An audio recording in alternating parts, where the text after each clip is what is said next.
चलो यार अगला क्वेश्चन करते हैं।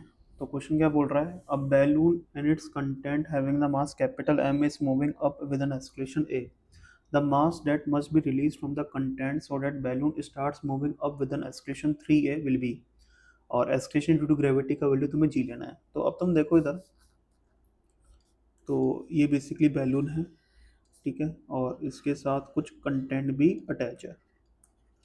बैलून प्लस कंटेंट का जो टोटल मास है ना, वो तुम्हारा बेसिकली कैपिटल एम है, जैसा क्वेश्चन में गिवन है। तो अब तुम देखो, ये जो बैलून है वो ऊपर की तरफ मूव कर रहा है, और कितने एस्केलेशन से मूव कर रहा है, ए एस्केलेशन से मूव कर रहा है। अब तुम देखो इधर, इस बैलून पर ऊपर की तरफ एक फोर्स लग रहा होगा जिसको मैं कैपिटल एफ बोलूंगा, और ये कैपिटल एफ बेसिकली क्या है, अपथ्रस्ट फोर्स है, ठीक है। और नीचे की तरफ तो वेट लग रहा होगा जो कि कैपिटल एम जी के बराबर होगा।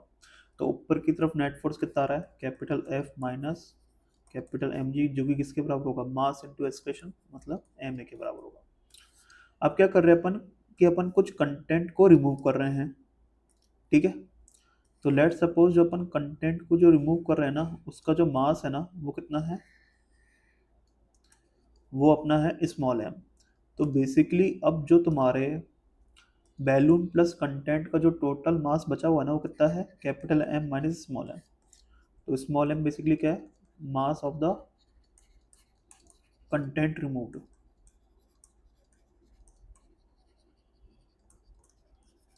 सही है। अभी भी तुम्हारे ऊपर की तरफ जो अपथ्रस्ट फोर्स लग रहा होगा ना, वो एफ के बराबर ही होगा, क्योंकि अगर ये अपथ्रस्ट फोर्स को तुमने अगर चेंज कर दिया ना, फिर तो क्वेश्चन सॉल्व हो ही नहीं सकता है। तो अपथ्रस्ट फोर्स को मैं सेम ही मानूंगा। वैसे क्वेश्चन में गिवन होना चाहिए, इन्होंने दे नहीं रखा है, तो बाय डिफॉल्ट अपन सेम मान लेंगे, क्योंकि यही मेन का क्वेश्चन है।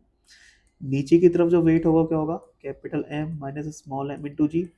और ये जो मूव कर रहा है ना, वो ऊपर की तरफ मूव कर रहा है, और कितने एस्केलेशन के साथ मूव कर रहा है, 3a एस्केलेशन के साथ मूव कर रहा है। अब यहाँ पर क्या लिखूंगा मैं, capital F minus capital M minus small m into g. ये किसके बराबर होगा, मास इंटू एस्केलेशन के, मतलब इसके बराबर होगा।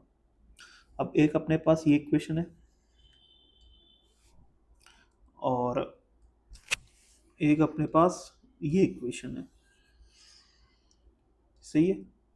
तो इन दोनों इक्वेशनों का यूज़ करके अपन स्मॉल एम की वैल्यू निकालने की कोशिश करते हैं।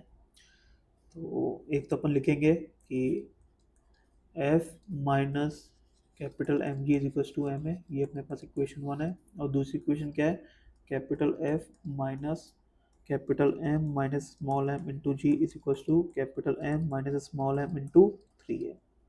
ये अपने पास इक्वेशन टू है। मैं क्या कर रहा हूँ, इक्वेशन वन में से इक्वेशन टू को सेपरेट कर रहा हूँ, ताकि कैपिटल एफ एलिमिनेट हो जाए।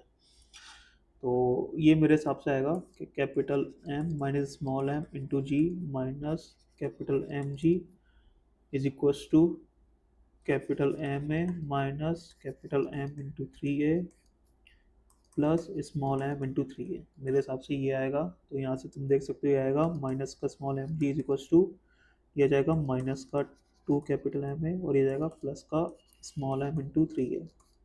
तो ये आना चाहिए मेरे हिसाब से, two capital M a is equals to, small m common ले लिया, अंदर आ जाएगा जी प्लस थ्री ए। तो यहाँ से स्मॉल एम का वैल्यू कितना आ रहा है, two capital M a upon g plus three a. तो ये अपना क्या है, जो अपन ने कंटेंट का मास रिमूव करा है उसकी वैल्यू है। तो यार अपने पास two M a upon g plus three है। तो two M a upon g plus three है। तो मेरे हिसाब से जो आंसर होना चाहिए वो क्या होना चाहिए, ऑप्शन टू होना चाहिए।